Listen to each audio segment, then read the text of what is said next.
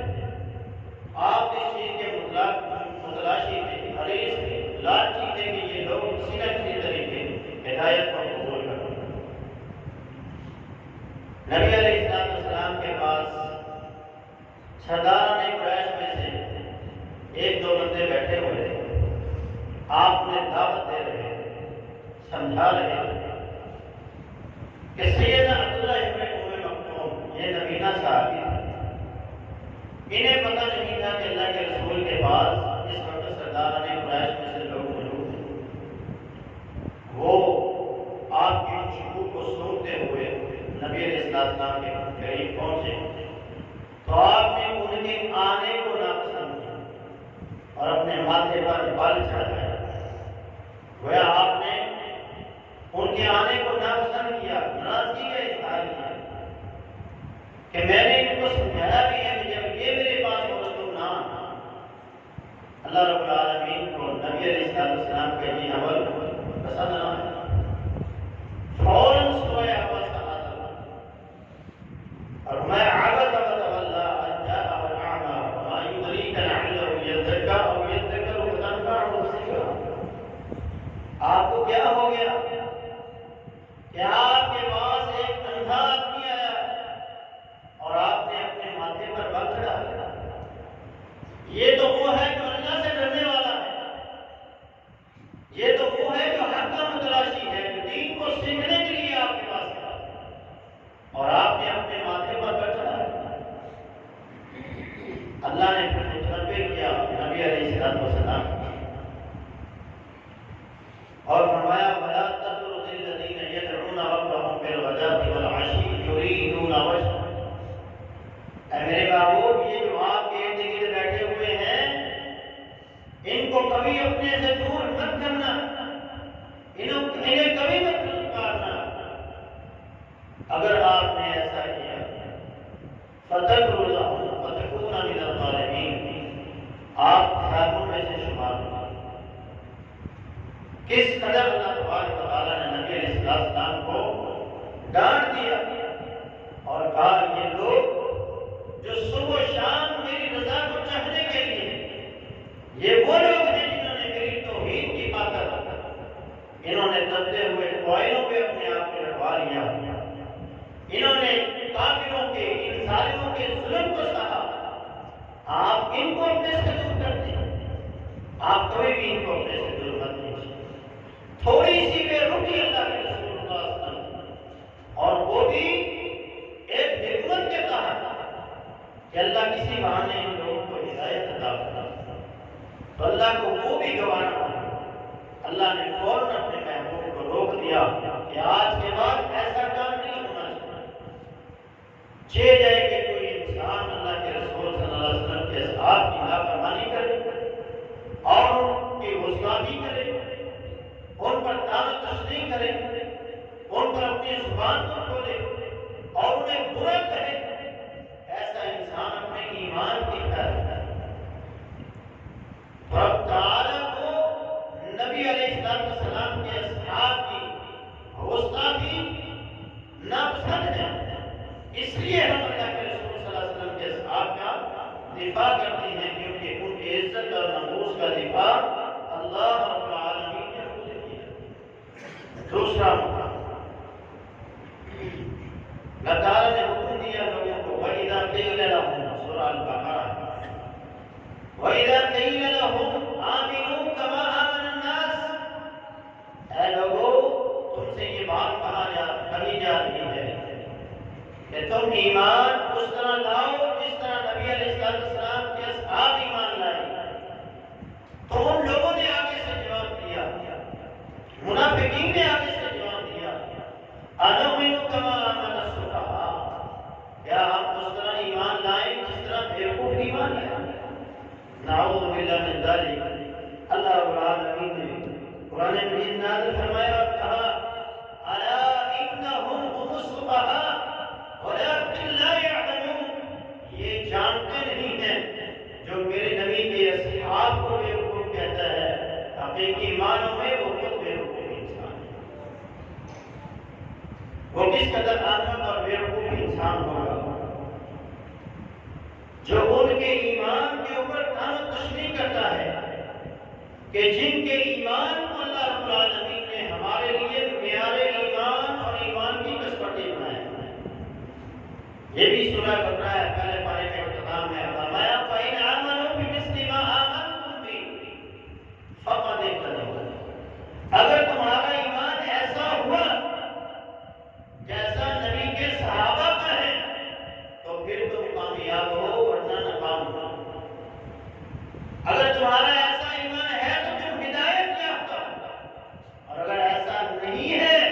تو یاد رکھو تم لوگ کھلم کھلا گمراہی کے اندر، بدبختی کے اندر،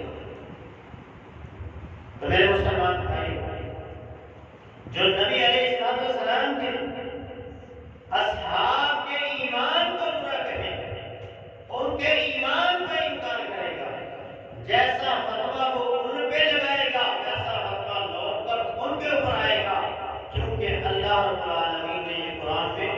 اصول بنا دیا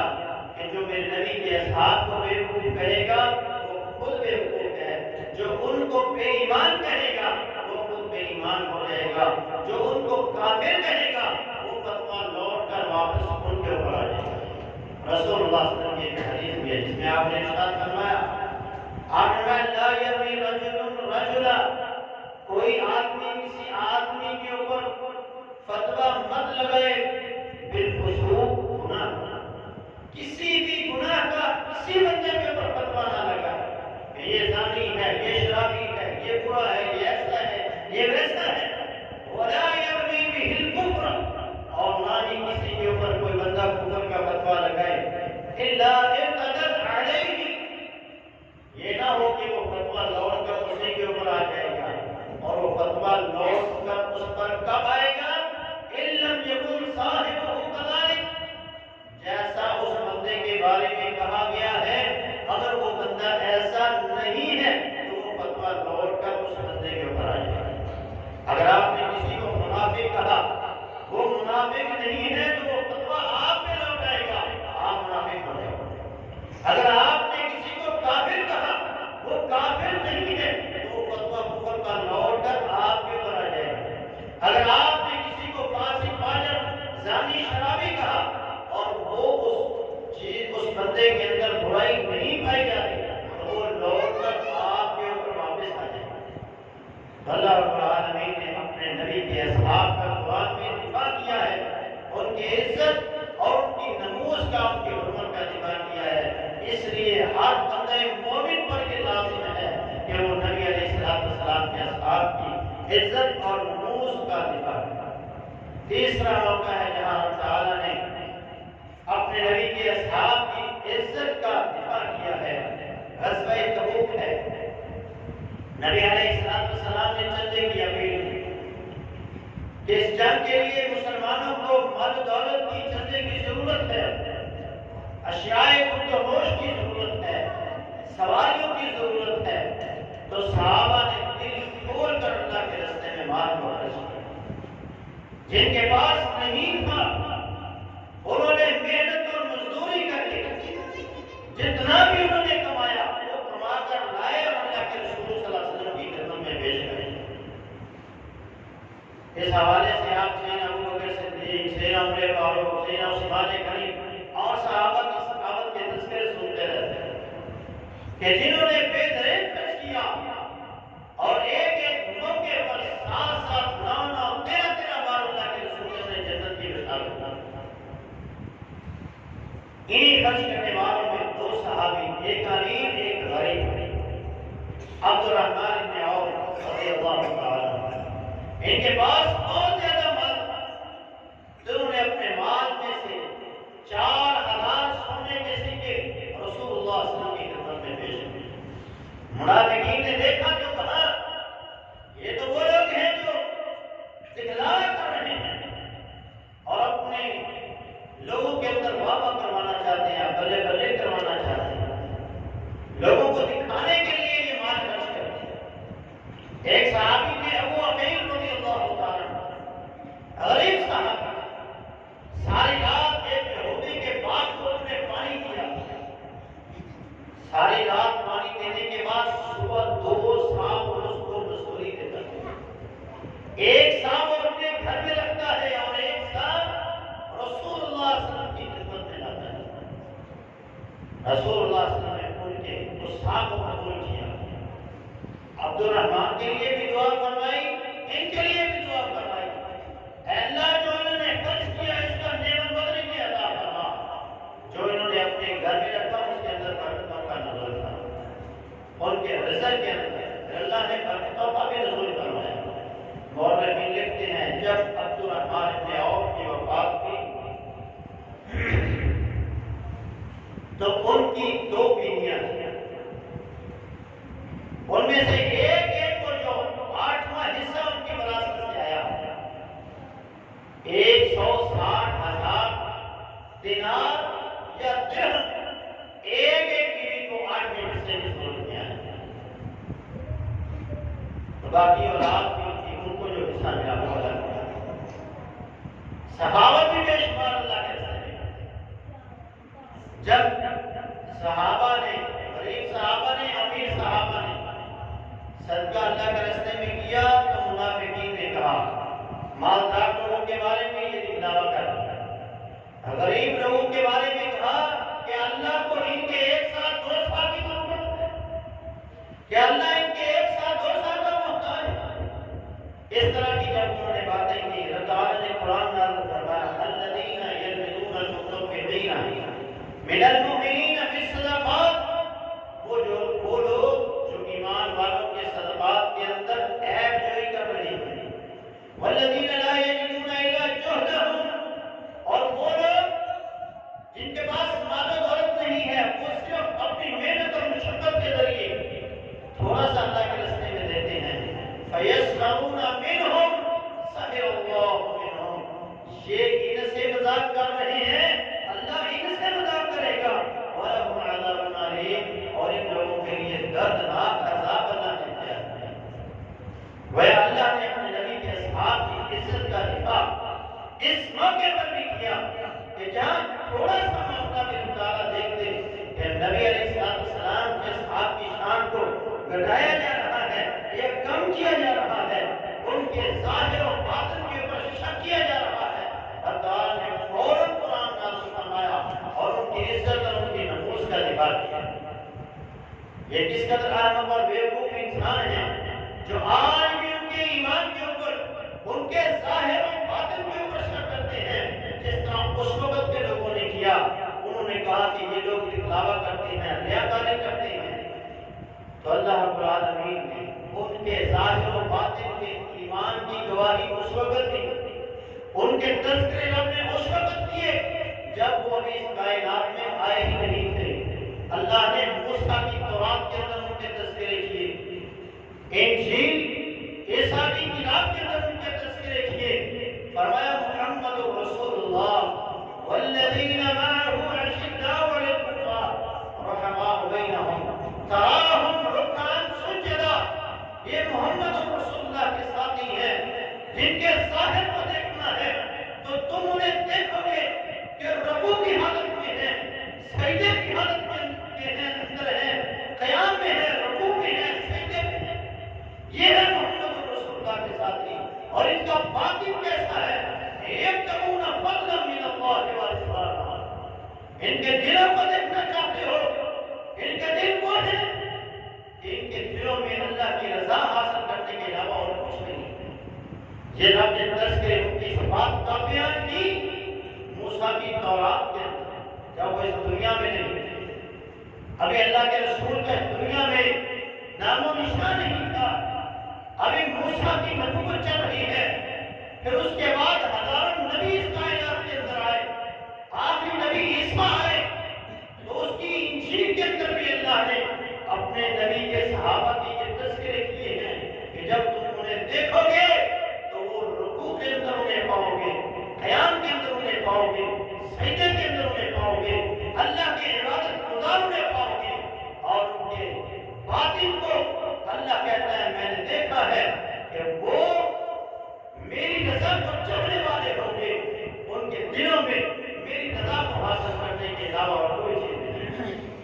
یہ لوگ ان کے ظاہر و باطن میں شک کرتے ہیں، جس طرح ان منافقین نے کیا، اللہ نے انہیں منافقین قرار دے دیا جو نبی علیہ السلام کے اصحاب کی توہین کرتے ہیں اور ان کے ظاہر و باطن کے اوپر شک کرتے ہیں۔ اس واقعہ سے چند مسائل حل ہوتے ہیں۔ پہلا مسئلہ یہ بھی حل ہوا کہ مسجد کے اندر چندے کی اپیل کی جا سکتی ہے، جیسا کہ اللہ کے رسول صلی اللہ علیہ وسلم نے مسجد میں چندے کی اپیل کی اور اس نشر کی تیاری پر آپ نے ہر بندے کو جنت کی بشارت دی۔ دوسرا، کسی بھی بندے کے ایمان کے اوپر آپ انگلی نہیں اٹھا سکتے، کسی بھی بندے کے عمل کے اوپر آپ انگلی نہیں اٹھا سکتے، نہ آپ اس کے ظاہر سے واقف ہیں نہ اس کے باطن سے واقف ہیں، اس کے عمل کو آپ برا بھلا نہیں کہہ سکتے۔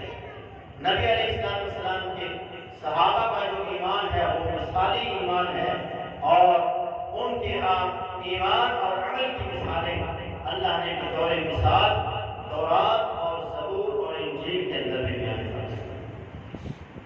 چوتھا موقع ہے جب اللہ رب العالمین نے نبی علیہ السلام کے اصحاب کی عزت اور نموز کا دفاع کیا، اور یہ نبی علیہ السلام کی اہل بیت میں سے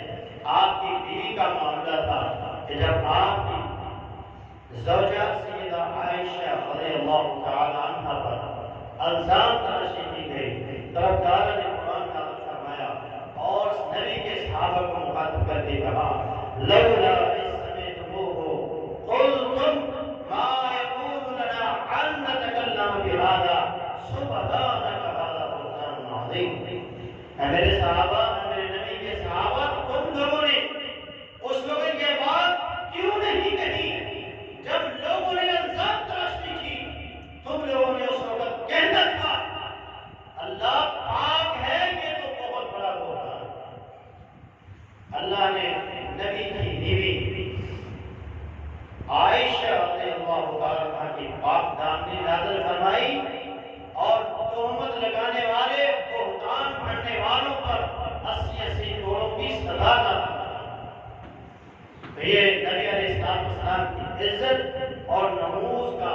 اللہ رب العالمین نے دفاع کیا۔ اس واقعہ میں بھی ہمارے لیے چند مسائل ہیں جو یہ ہیں کہ کسی پر آپ کو دام نہیں لگا سکتا۔ اگر آپ نے کسی پر تہمت اور بہتان لگایا اور اس بندے کے اندر وہ چیز نہیں ہے یا آپ اس کے اوپر 4 گواہ پیش نہ کر سکے تو پھر آپ کو 80 کوڑے سزا دی جائے گی۔ اسی طرح کسی بندے کے خلاف پروپیگنڈا آپ نہیں کر سکتے، کیونکہ منافقین نے سیدہ عائشہ رضی اللہ عنہا کے خلاف پروپیگنڈا کیا۔ کسی کے خلاف کوئی بات بھی آپ نہ کرے نہ سنیں۔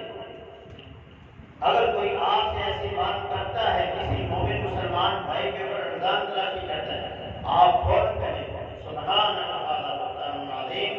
ایسی بات میرے سامنے مت کرو، میں نے نہ دیکھا ہے نہ اس کے بارے میں ایسی کوئی بات سنی ہے، جب تک میں خود اس چیز کو دیکھوں گا نہیں میں کسی کے اوپر الزام نہیں لگا سکتا۔ اگر تم ایسا کرو گے تو یہ بہتان ہے۔ اس لیے کسی بھی مومن مسلمان کے اوپر آپ الزام تراشی نہیں کر سکتے۔ چوتھی بات جو اس مسئلے سے یہ ہمیں ثابت ہوئی وہ یہ ہے کہ اس کائنات میں نبی علیہ السلام کی جو اہل بیت ہیں وہ تمام کی تمام پاک دامنہ ہیں، اور نبی کی صحبت میں رہنے والی تمام نبی کی بیویاں وہ پاک دامنہ ہیں، اور سیدہ عائشہ بالخصوص انہیں رب تعالیٰ نے صدیقہ کائنات قرار دیا اور ان کی صداقت کی گواہی خود رب العالمین نے نازل کی۔ پانچواں موقع رب تعالیٰ نے اپنے نبی کے اصحاب کا دفاع کیا۔ یہ موقع ہے اس وقت واقعہ پیش آیا جب سیدنا ابوبکر صدیق رضی اللہ تعالیٰ عنہ یہودیوں کے ایک ادارے میں، ایک مدرسے میں گئے۔ وہاں ان کا ایک عالم تقریر کر رہا تھا اور اس نے اپنی تقریر میں اللہ رب العالمین کی شان کے اندر گستاخی کی۔ تو سیدنا ابوبکر صدیق کو غصہ آ گیا اور وہ اٹھے اور اس عالم کو ایک تمانچہ مارا۔ وہ مقدمہ لے کر اللہ کے رسول کے پاس آیا کہ ابوبکر صدیق نے ہمارے عالم کو تھپڑ مارا ہے، ہمیں قصاص چاہیے۔ اللہ کے رسول صلی اللہ علیہ وسلم نے فرمایا ابوبکر تمہارے پاس کوئی گواہ ہے؟ انہوں نے کہا کہ میرے پاس کوئی گواہ نہیں ہے، وہاں تو سارے یہودی تھے، اور ان کے اس عالم نے یہ بات کہی کہ اللہ فقیر ہے نعوذ باللہ اور ہم غنی مالدار ہیں۔ مسلمانوں کا رب قرآن میں کہتا ہے من الذی یقرض اللہ قرضا حسنا، یہ آیت پر بھی اس نے گستاخی کی کہ اللہ کہتا ہے مجھے قرض دو، تو اللہ کنگال ہے، نعوذ باللہ تنگ دست ہے، اللہ کے پاس کچھ نہیں ہے، ہم سے اللہ مانگتا ہے، ہم مانگتا ہے۔ قال ابوبکر صدیق نے اس بات کو اسے پکڑ لیا تو حضرت ابوبکر صدیق نے کہا میرے پاس کوئی گواہ نہیں، اللہ ہی میرا گواہ ہے۔ اللہ رب العالمین نے پھر ان کی شان میں قرآن مجید کی آیت نازل فرمائی لقد سمع اللہ قول الذین قالوا ان اللہ فقیر ونحن اغنیاء، کہ اللہ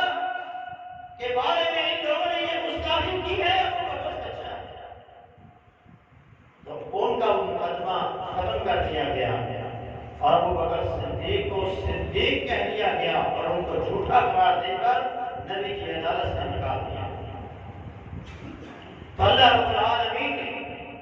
ہر موقع پر نبی علیہ السلام کے اصحاب کا دفاع کیا ہے، ان کی عزت اور ان کی نفوس کو بچایا ہے۔ اس واقعہ میں بھی ہمارے لیے جو سبق ہے وہ یہ ہے کہ ابو بکر جو ہے وہ صدیق ہیں، سچے ہیں، اور جو ان کی صداقت پر انگلی اٹھائے گا تو وہ خود جھوٹا ہوگا۔ ابو بکر صدیق ہمیشہ کے لیے قیامت تک سچے ہیں اور سچے رہیں گے۔ دوسرا اس واقعہ کے اندر اللہ کی توہین ناقابل قبول ہے۔ اللہ کی توہین جب بھی کوئی بندہ کرے گا، اہل ایمان کو فوراً اس کے اوپر ایکشن لینا چاہیے، جس طرح ابو بکر صدیق رضی اللہ تعالیٰ عنہ۔ تیسری بات جو ہمیں سمجھ آتی ہے، اللہ کے رسول صلی اللہ علیہ وسلم نے ابو بکر صدیق سے اس وقت کہا، اے ابو بکر، اگر تیرے پاس گواہ نہیں ہے تو پھر تھپڑ کھانے کے لیے تیار ہے۔ فیصلہ عدل اور انصاف کے اوپر ہونا چاہیے، چاہے اس فیصلے کی ضد میں آپ کا اپنا ہی کیوں نہ کھڑا ہو۔ یہ نہیں کہ جب اپنا کوئی مقدم میں آ جائے تو اس کو معافی دے دیا جائے، اور جب کوئی مخالف آ جائے اس کو چھوڑ دیا جائے۔ اپنوں کے لیے ٹھیک اور دوسروں پر رگڑا جائے، ایسا نہیں۔ وہ قومیں کبھی ترقی نہیں کر سکتی، اس قوم کا وجود ختم ہو جاتا ہے جو قوم عدل و انصاف کو ٹھکرا دیتا ہے۔ اللہ کے رسول صلی اللہ علیہ وسلم نے فرمایا تھا، جب آپ کے پاس ایک فاطمہ نامی عورت کی سفارش کی گئی تو آپ نے کہا، اے اسامہ، اتشفع من حدود اللہ، کیا تو اللہ کی حدوں میں سفارش کر رہا ہے؟ تم سے پہلی قوم بھی اسی طرح ہی حالات تھا کہ جب ان میں سے کوئی امیر گناہ کرتا اس کو تھوڑی بہت سزا دے کے چھوڑ دیا جاتا، اور جب کوئی غریب کرتا تو اس کے اوپر پوری سزا لاگو کی جاتی، وہ بھی اس وجہ سے تباہ ہوتا۔ سنو، لو ان فاطمہ بنت محمد سرقت لقطعت یدہا، یہاں فاطمہ مخزومیہ تو کیا، میری بیٹی فاطمہ بھی چوری کرتی تو اس کا بھی ہاتھ کاٹ دیتا۔ ایسا عدل و انصاف جب قائم ہوگا تو معاشرہ سدھرے گا۔ جب انصاف کے اندر بے بھات کیا جائے گا، ایک طرف چھپ جایا جائے گا، تو پھر یاد رکھیے انصاف نہیں ہوگا تو معاشرہ تباہ ہو جائے گا۔ پانچویں بات جو واقعہ سے ہمیں معلوم ہوئی کہ اسلام میں قصاص کو بڑی اہمیت حاصل ہے۔ اگر اسلام سے قصاص کا نظام نکال دیا جائے، کسی بھی معاشرے سے قصاص کو نکال دیا جائے گا تو وہ معاشرہ اپنا توازن برقرار نہیں رکھ سکے گا۔ اس لیے اسلام نے قصاص کے اوپر بڑا زور دیا۔ ہم نبی علیہ السلام کی عزت، نبی علیہ السلام کے اصحاب کی عزت اور ان کی ناموس کا دفاع اس لیے کرتے ہیں کیونکہ ان کی عزت اور ناموس کا دفاع کائنات کے خالق و مالک نے۔ دوسرے نمبر پر ہم ان کی عزت کا دفاع کیوں کرتے ہیں؟ کیونکہ ان کی عزت کا دفاع خود رسول اللہ صلی اللہ علیہ وسلم نے کیا اور کرنے کا حکم دیا ہے، اور ان کے بارے میں زبانوں کو بند رکھنے کا حکم دیا۔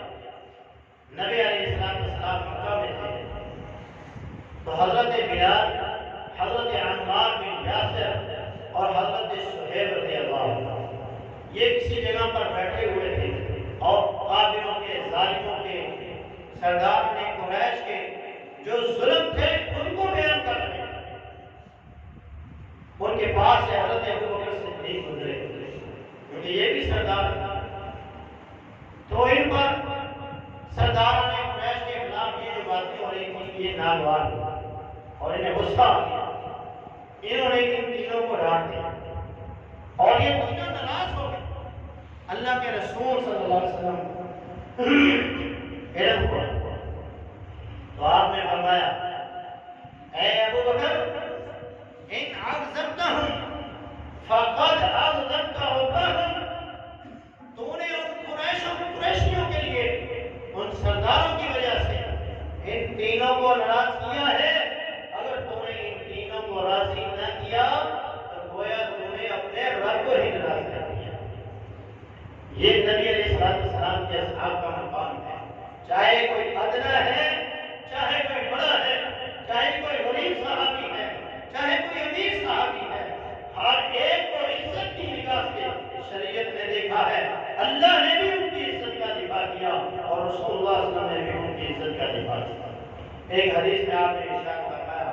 اذا ذکر اصحابی فانصتوا،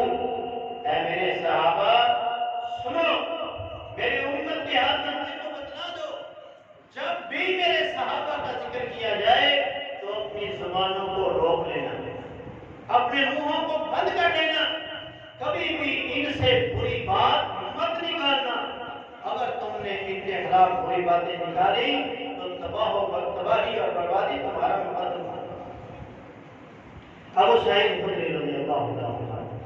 اللہ کے رسول صلی اللہ علیہ وسلم نے فرمایا لا تسبوا اصحابی، کہ آپ نے فرمایا میرے صحابہ کو گالی مت دینا، انہیں برا بھلا مت کہنا، ان پر طعن و تشنیع نہ کرنا۔ فلو ان احدکم انفق مثل احد ذهب، اگر تم میں سے کوئی بعد میں آنے والا ایک پہاڑ کے برابر بھی سونا خرچ کرے گا تو وہ میرے صحابی کی ایک مٹھی جو کے برابر اس کی اجر و ثواب کو بھی نہیں پہنچتا۔ اس قدر اجر و ثواب ان کے اعمال کا ہے، ان کے مقام و مرتبے کا ہے، اس لیے کبھی بھی میرے ساتھیوں کو برا مت کہنا اور ان پر طعن و تشنیع مت کرنا۔ ایک اور حدیث جس میں آپ نے ارشاد فرمایا،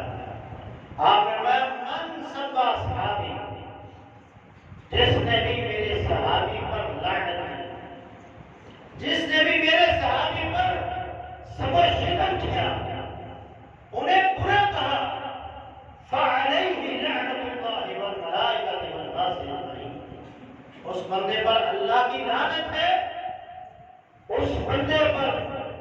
فرشتوں کی لعنت ہے، اس بندے پر دنیا کائنات کے ہر انسان کی لعنت ہے۔ جو نبی کے صحابہ پر سب و شتم کرتا ہے، جو نبی کے صحابہ کو برا کہتا ہے، وہ بندہ لعنتی انسان ہے، اور جس پر لعنت کی جاتی ہے اس سے تعلق نہیں رکھ سکتے آپ۔ نبی علیہ السلام ایک سفر میں تھے، ایک عورت نے اپنی اونٹنی کو لعنتی کہہ دیا، اس پر لعنت ڈال دی، گالی دی اپنی اونٹنی۔ تو نبی علیہ السلام نے فرمایا اس کے اوپر جو سامان ہے اس کو اتار دو اور اس اونٹنی کو چھوڑ دو، اب یہ لعنتی اونٹنی ہمارے ساتھ نہیں کر سکتا۔ جو ایک اونٹنی پر لعنت کرتا ہے وہ اونٹنی مسلمانوں کے ساتھ نہیں رہ سکتی، ان کے ساتھ نہیں چل سکتی۔ تو جو نبی کے صحابہ پر لعنت کرے گا، انہیں برا بھلا کہے گا، اس کے ساتھ کس طرح تعلق رکھا جا سکتا ہے؟ ان کے ساتھ بھی کسی قسم کا کوئی تعلق نہیں رکھا جا سکتا۔ رسول اللہ صلی اللہ علیہ وسلم کی ایک اور حدیث، آپ نے فرمایا ان اللہ اختارنی، بے شک اللہ نے مجھ کو چنا ہے، واختارنی اصحابہ، اور میرے لیے میرے ساتھی بھی چنے گے، فجعلنی منہم وزراء، تو اللہ نے میرے وزیر بنائے، میرے ساتھیوں میں سے کچھ میرے وزیر بنا دیے، وانصارا، اور کچھ میرے مددگار انصار بنا دیے، واسحارا، اور کچھ میرے سسرال بنا دیے، اور کچھ کو میرا سسرال بنا دیا، مجھے سسرال بنا دیا، کسی کا میں جوائی بن گیا اور کچھ میرے جوائی بن گئے۔ فمن سبہم، جس نے ان میں سے کسی کو بھی لعنت کی، فعلیہ لعنت اللہ، اس پر اللہ کی لعنت ہے، والملائکۃ والناس اجمعین، فرشتوں کی لعنت اور تمام کائنات کے انسانوں کی لعنت۔ لا يقبل اللہ منہ یوم القیامۃ صرفا ولا عدلا، اس بندے کی کوئی نفلی عبادت بھی اللہ قبول نہیں کرے گا اور نہ ہی کوئی فردی عبادت اللہ قبول کرے گا۔ جس بندے نے نبی علیہ السلام کے اصحاب میں سے کسی صحابی کے اوپر بھی لعنت کی یا کسی صحابی پر بھی سب و شتم کیا، وہ انسان لعنتی انسان ہے، اور قیامت کے دن جب اللہ کے سامنے جائے گا تو اس کے نام اعمال میں کوئی نیکی نہیں ہوگی، اس کی کوئی عبادت اللہ کے ہاں قبول نہیں ہوگی، چاہے وہ اپنے آپ کو مومن کہے، چاہے وہ اپنے آپ کو مسلمان کہے، جو مرضی کہتا ہے، اللہ کے نبی نے فرما دیا اس کی کوئی عبادت قبول نہیں۔ ابو سعید خدری رضی اللہ عنہ، اللہ کے رسول صلی اللہ علیہ وسلم نے فرمایا لا تسبوا اصحابی، جس نے بھی میرے صحابہ پر لعنت کی، جس نے بھی میرے صحابہ پر سب و شتم کیا، انہیں برا کہا، فعلیہ لعنت اللہ، اس پر اللہ کی لعنت ہے، والملائکۃ والناس اجمعین، فرشتوں کی لعنت اور تمام کائنات کے انسانوں کی لعنت۔ لا يقبل الله منه يوم القيامة صرفا ولا عدلا، اس بندے کی کوئی نفلی عبادت بھی اللہ قبول نہیں کرے گا اور نہ ہی کوئی فردی عبادت اللہ قبول کرے گا۔ جس بندے نے نبی علیہ السلام کے اصحاب میں سے کسی صحابی پر بھی لعنت کی یا کسی صحابی پر بھی صحابہ کی حرمت